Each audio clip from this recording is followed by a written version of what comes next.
The ocean biome in Ark Survival Ascended is one of the most scary places in the game, and for this reason a lot of players avoid going into the ocean. The ocean biome is full of high-end resources as well as some very important artifacts for some of the main maps. In this video I'm going to help you face your fears and get you from being a noob ocean player to an expert in no time. I'd like to point out that if you have Aquaphobia or Thalassophobia, which is fear of the deep ocean, you can still enjoy Ark as a game, but you'll need to stick to a specific map. The maps Scorched Earth, Extinction, and the new map Lost Colony don't have an ocean biome. You're not required to enter any body of water in order to be able to get an artifact, so you can complete the endgame on those maps. If you're ready to feel brave and start exploring the ocean, the first thing you want to do is get yourself an aquatic tame. Now before you run into the ocean and tame the first thing you see, what I actually recommend you do is stay on land to get your first aquatic tame. This is because some of the best underwater creatures are actually amphibious, and you can find them if you head to the swamp. If you're feeling a bit nervous about going into the ocean, I highly recommend doing this. Having a tame on hand for your first ocean exploration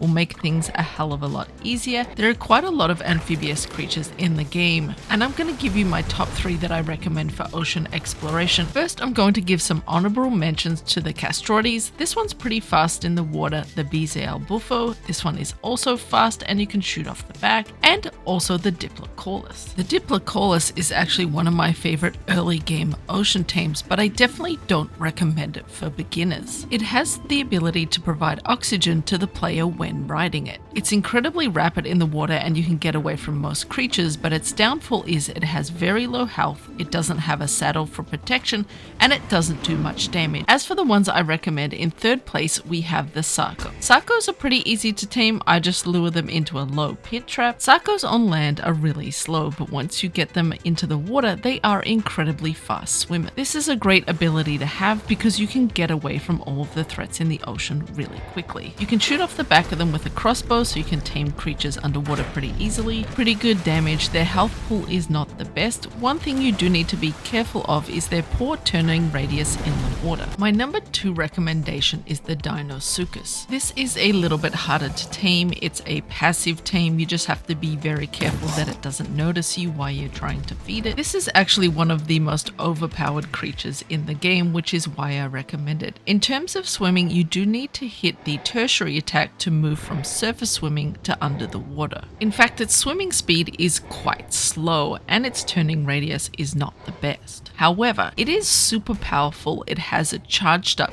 gigabyte that you can use underwater. It does massive amounts of damage, so you can fight off most creatures in the game. It is not immune to jellyfish and eels and can be also grabbed by Tusos though. Hands down, my favorite early game ocean mount is the Baryonyx. It's pretty easy to tame on land. I just typically use a gate trap. It's best to tame it with kibble or raw prime fish meat if you can get it. In fact, I actually recommend that you tame up a couple of these, at least a high level male and female, more if you want to collect some good stats.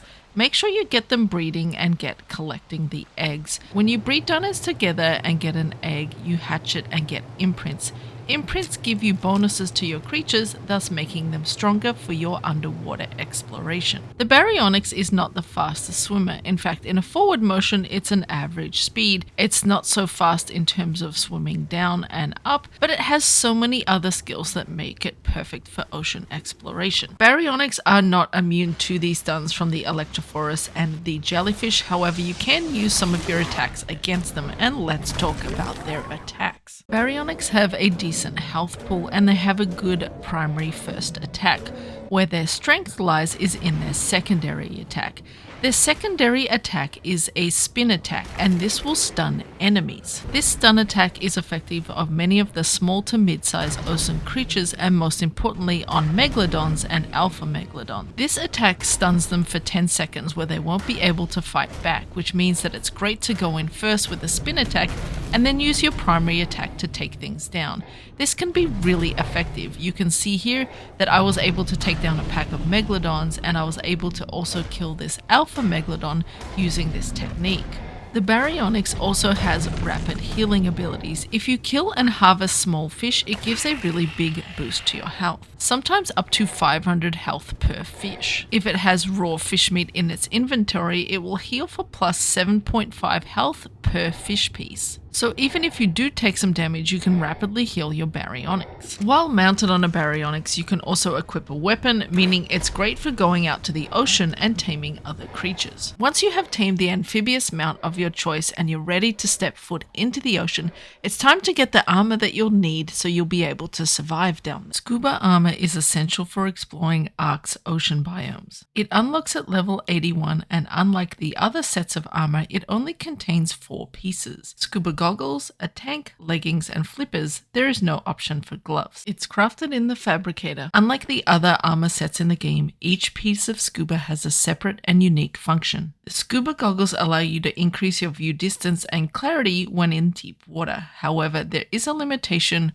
with an obscurity of the side view due to the scuba overlay. The scuba tank replaces 20 oxygen points per 1 second when underwater, effectively allowing you to breathe underwater. The durability of the tank is really important. It will decrease each second it's worn, even if you're wearing it out of the water. A scuba tank will last about 30 minutes before it breaks from durability wear. If you're heading into the ocean for an extended period, I always recommend bringing a backup tank. If you find higher tiered tanks in loot drops, this is great because it has increased durability. Scuba leggings are the only piece of scuba that provides armor protection, and this is really low at only 5 physical protection. They also provide plus 200 cold protection, however this only applies when you're in the water and not out of it. The flippers greatly increase your swim speed as you're able to swim 2.5 times faster when wearing them. However, on land, your speed will be greatly decreased. If you are too low level and you want to enter the Ark Ocean but you have not unlocked scuba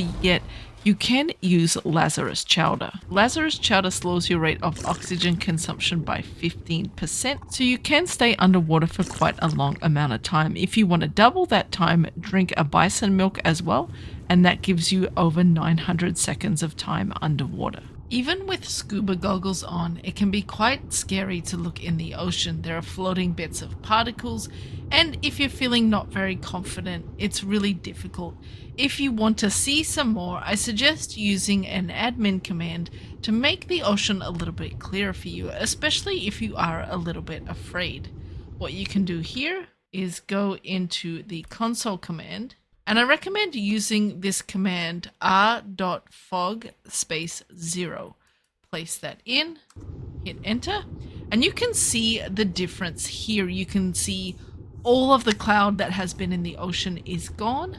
To put the fog back on, you can do the same thing and delete the 0 and then press 1, and that brings the fog back. I kind of like playing with the fog on for the full scary ocean immersion experience, but understanding you're watching this video because you're afraid of the ocean, so I definitely recommend for you turning the fog off. Another piece of advice I can offer you if you're a little bit afraid of the ocean is to not enter it during the evening or dark hours, especially on the maps like the island and Ragnarok. The ocean can get incredibly dark during those times, so if you're feeling a little bit fearful, this may not be the best time to go and start your ocean exploration. You can see it's quite dark even with the fog turned off. Now that you've got your amphibious tame, you've got your scuba gear, and you're ready to head into the ocean, let's look at some of the threats that you'll encounter when you get in there. Ammonites are found on the very bottom of the ocean floors in Ark. They are passive and won't attack back. However, if you bite and attack them, they will release a cloud of green dust into the ocean. This gives you the rage effect for 1 minute, meaning that every creature in the area will now start coming to attack you. So you will need to be prepared for the heat. When you kill an ammonite, it does give you ammonite bile. Anglerfish live in the mid to deep ocean. They have a very high aggro range and will attack from very far away. Once you start fighting back though, they tend to run away. After running, they do usually circle back to attack you again, so I usually hunt them down and get rid of them. When you kill them, you will get angler gel. Archelons are super friendly turtles that will not attack you, but just be careful going near them. They're often surrounded by a lot of jellyfish. jellyfish. Basilosaurus are found in the shallow parts of the ocean. They are super passive and will flee when attacked, but they're usually often surrounded by groups of mantas that if you go near will get very aggro. The Cnidaria or jellyfish in Ark are possibly the most evil creatures in the entire game. A lot of the time you'll find them meshed into the walls and they pop out at the most annoying moments. They are found all over the ocean and swim pretty slowly when they attack. If you get hit by the jellyfish, you are immediately put into a stun for a few seconds and you are dismounted from your creature. You can't do anything while you are stunned. It's best to leave your creature to fight it or use a long-ranged weapon. Any melee weapon will result in you getting stunned. When you harvest their bodies, you do get biotoxin. Dunkleosteus, or dunks for short, are found in the middle to deep parts of the Ark Ocean. They often will leave you alone and won't divert their course to come and attack you. However, if you do get very close to them, they will get defensive and start attacking you. They're quite difficult to kill because they have a lot of armor, so they're pretty tanky and you'll need lots of hits to get rid of them. Electrophorus are highly aggressive creatures. If you are in view of them, they will turn around and attack you on sight. They're found in the middle to deep parts of the Ark Ocean. They create a zapping or stun attack which reduces the damage output of your creature and its movement speed. If there's more Electrophorus, the more zaps you will get, making it harder to fight back. They also receive a pack bonus, so if there's a lot of them, it can be really difficult to fight. Eurypterids are sea scorpions that live on the bottom of the Ark Ocean floor or inside shipwrecks. They are very aggressive and scuttle along the ground. They do massive amounts of torpor damage with their attacks, so make sure you are mounted on a creature when they attack. If you attack and kill them, they often drop black pearls. Halicorprion are found in the middle to shallow parts of the Ark Ocean, and they're very passive. They will leave you alone, even if you get close to them. However, if you decide to fight them, they are really powerful in that they do have a stun attack which will do torpor to your creatures, and if you're swimming, you'll get stunned and won't be able to fight back. So just leave these guys alone. The ichthys or dolphins in Ark are actually very friendly and will follow you around everywhere. I actually find them too friendly and clingy because they end up just following you everywhere and you end up getting stuck on them. Leeds are found in the middle to shallow depths of the Ark Oceans. They're not hostile to players at all. If you're on a boat, however, that's a different story. They actively hunt motorboats and rafts in Ark. They're so passive that you can actually swim up to them, hit the E prompt, and you'll be able to scrape raw prime fish meat off the back of the leads. Liopleurodons are tamed for their luck as they help you get better items from loot crates and drops. They're really aggressive in the ocean. If you fight back, they tend to just swirl into a little cyclone and disappear. They always spawn at level 5 or below. Mantas are found all over the Ark Oceans. They're generally not super duper aggressive unless you get close to them and then they swarm. Also, if you kill one manta, every manta in the area will start hunting you and they will come from very far away to do that. Mantas directly attack the player and their armor, so you will notice that your armor will get shredded and you can get killed very quickly by a pack of mantas. Megalodons are found all over the ocean in Ark. They are super aggressive and as soon as they see you, they will turn around to attack. Now, one Megalodon on its own is usually pretty easy to take on, but where you need to be really careful is with a pack of Megalodons. They get an amazing pack. With the pack bonus, they have increased melee and increased damage resistance, so they can be a lot harder to kill. Mosasaurs are found in the middle to deep parts of the Ark Ocean. They're aggressive and will attack on sight. Mosasaurs hit really hard and have high health pools. I only recommend taking them on if you have well-bred creatures. If you want to escape the fight from a Mosa, make sure again you swim up. They will only exist in the parts of the ocean that are very deep, so when you get to a mid-shallower area, they will stop the pursuit and the fight will be off. If you do take on the fight, be prepared for a lot of mouse clicking as they're pretty tanky and can take a lot of damage. Plesiosaurs are found in the middle to deep parts of the Ark Ocean. They are almost always in a pair. They're super aggressive and will attack from very far away. If you don't think that you can take them on in a fight, make sure that you swim directly up. Because they're very aggressive, they will pursue you and they will pursue you through all the deep to mid parts of the ocean. But you can see we are pretty close to the surface here and they have stopped attacking us. Because they're often in a pair, they're often mate boosted, but you can take them on if you have a very good mount. Tusoteuthis, or Tusos for short, are found in the deepest, darkest parts of the Ark Ocean. Encountering your first Tuso can be a very very scary experience. They will almost always do a 180 to attack you so that they can get you with their tentacles. They grab both players and their tames with their tentacles, putting them in a grasp, doing loads and loads of damage per tentacle. If you get grabbed, the best thing to do is to dismount and swim straight up, let your creature take the hits and the damage and make sure it is following you. It will eventually let go of your creature and then your creature should swim back up to you. If you're deciding to take it on in combat, and when you get it on low health, it will release a cloud of ink into the ocean around you, draining your stamina, losing your vision, and it will attempt to make its escape then. If you don't want to fight the Tuso and you want to get away, make sure you swim straight up. The Tuso will only stay in very deep and medium deep waters, so keep going up. It will just remain there lurking for you to come back down for its chance to strike. Xiphactinus are found all over the Arc Oceans. They're a pretty new addition and they're incredibly aggressive. Again, fighting one alone is not too tough, but they do get an even better pack bonus than Megalodons do, so taking on a pack can be tricky. They do have a stacking bleed attack, so you need to watch this very carefully as this can drain your health. While amphibious mounts are a great intro and starter tame in the ocean, if you really want to become an ocean master in Arc, the first creature that you'll want to tame is the Basilosaurus. Although they are not the apex creature in the ocean, they have the best abilities of all ocean creatures. First off, Basilosauruses have a massive health pool, and they also have pretty decent melee. Especially if bred and imprinted, their high health pool means that they can tank a lot of damage from the apex predators in the game. Although they can take a lot of damage, they also have the ability of rapid healing. In shallow waters or at the surface, the Basilosaurus has rapid health regeneration. You can see here that after fighting and taking quite a lot of damage, we swim up to the surface and take a look at our health, and you can see that it is rapidly going up. This means you can take some big hits from predators, fight them off, get your tributes, and then head back down for more fighting once your Basil has healed. There is really only one or two weaknesses of the Basilosaurus. One, it's quite a slow swimmer compared to some of the other ocean creatures, and number two is that it takes damage from crush depth. So when you swim down with a Basilosaurus, when you reach the very deep parts of the ocean, it will start to take small hits to its health pool. You can actually hear it making little squeak sounds when it does this, and if you look at the health damage is so minimal at crush depth, you can spend a lot of time here and it really won't affect your health too much. It's just something to keep in mind of when entering the really deep parts of the water. By far, the best ability of the Basilosaurus is that it is immune to the stuns from the Cnidaria or jellyfish, it is immune from the stuns of the eels, and it cannot be grabbed by the Tusoteuthis.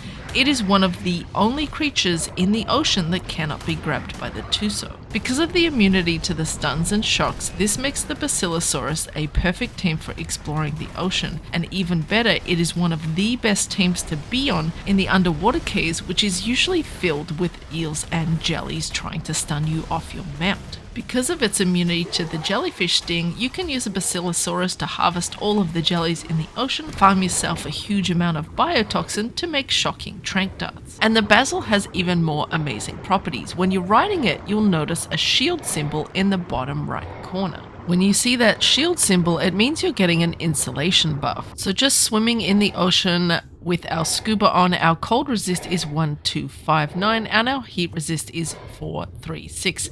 This drops down when we take our scuba leggings off. When we jump back on to ride the Basilosaurus and look at the numbers again, our cold resist is now 1821 and our heat resist is 999. This means that we have gone up 562 for both hyperthermal and hypothermal insulation. So this will help you survive in the extreme temperatures and especially the cold temperatures in the Arc Ocean. The Basil has another ability, and that it will passively produce oil over time. If we look at its inventory here, it's empty.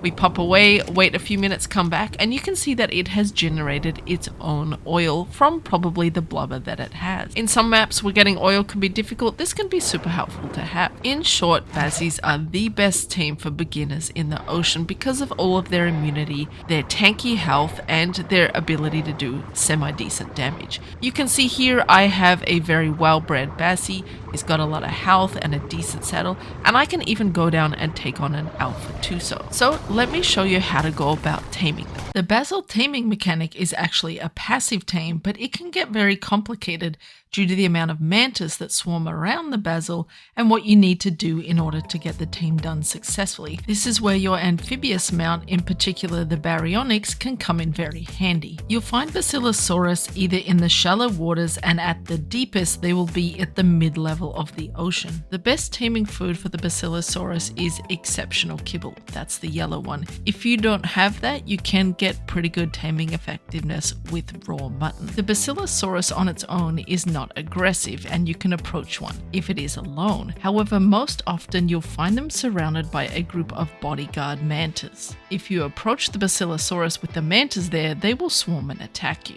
So in order to tame it, you need to get rid of all the mantas first. There's a few ways to do this. Why I recommend bringing a amphibious tame, and especially the Baryonyx, is you can simply get rid of the mantas prior to starting the tame. The Baryonyx stun attack is great for this. When you attack the mantas, the basil actually won't mind. They're that passive. Once all the mantas are gone, you can simply start the taming process. With all the amphibious tames, you can shoot off the back. So sometimes I will bring a crossbow and then hit one of the mantas with an arrow. They will all swarm over to you. You can use the stun attack to kill them, and then they're cleared away from the basil for you to start your tame. You need to be hyper vigilant during the taming process. Once you approach the basil and hit the E prompt to feed it the kibble, you'll notice a red cloud around the basil. The blood cloud will draw nearby aquatic predators back to the Basilosaurus, especially mantas. You can see in this video here how far away this manta is, and it is coming back to the Basilosaurus. So this is why having your mount,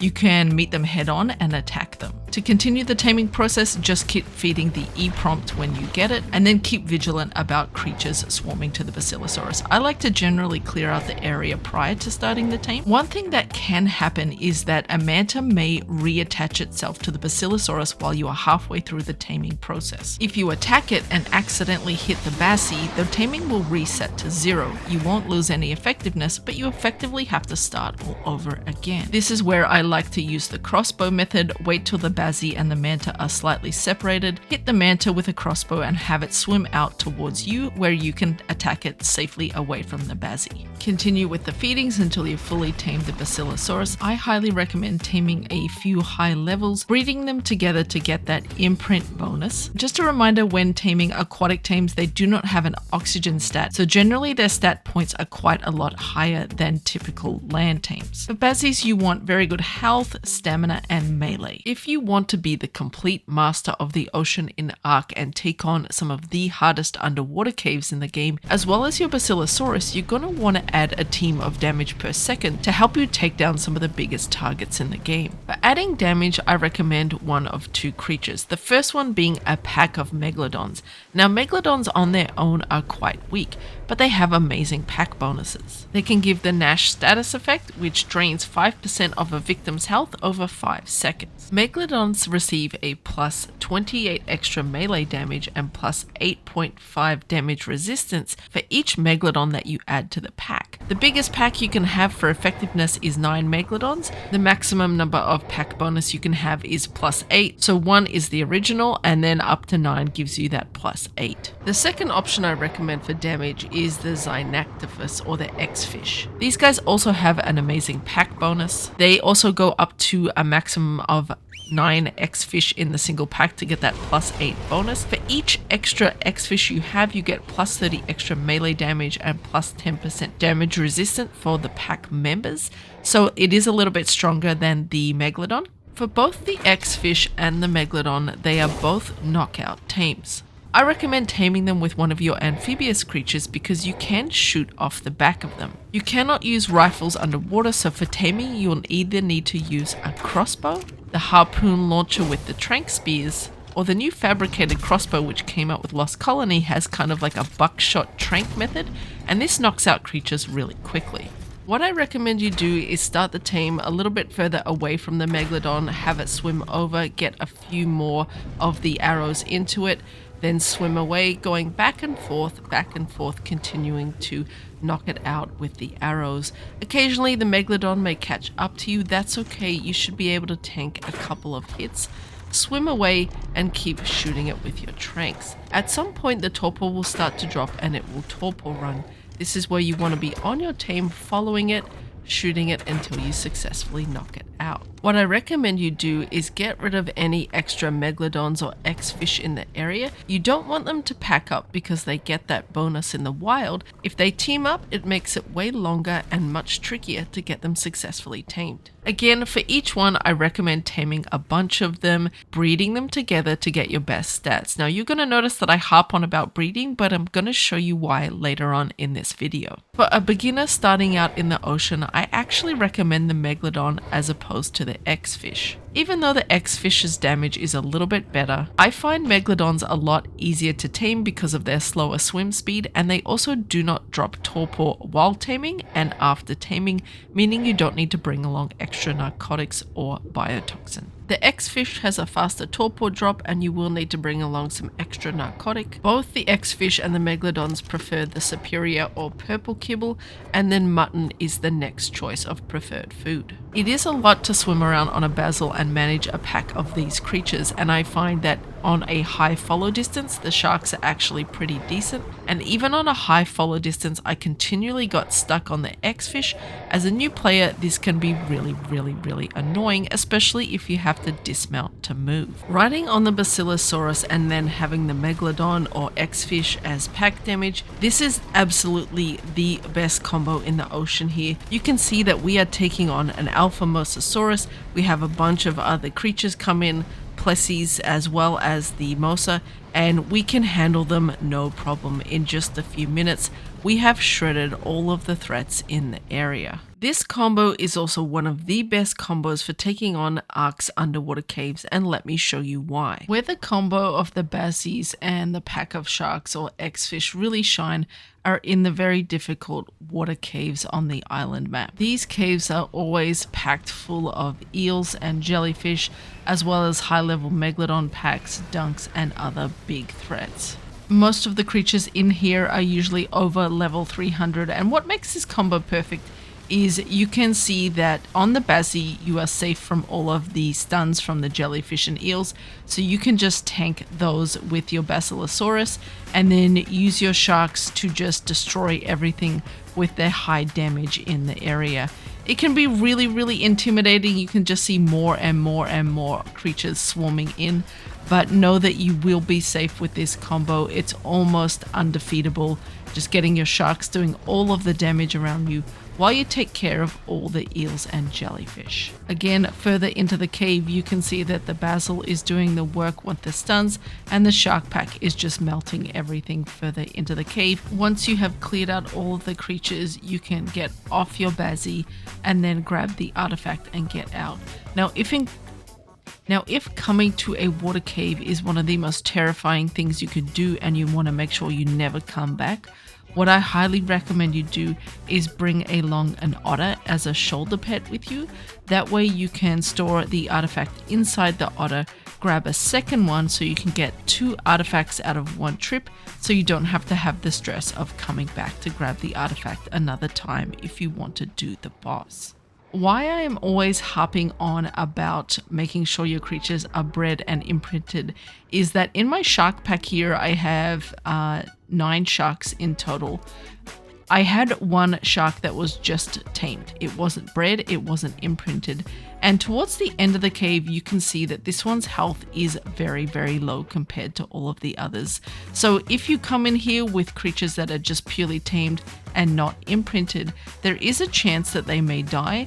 And once your pack starts melting, the damage that they do becomes less and less over time. So that is why I'm always advocating for making sure your creatures are super well bred. I hope the information in this video helped you to be a lot less afraid of the ocean in Ark. If it really helped you, subscribe to the channel for more helpful videos, or you can click on this one right here.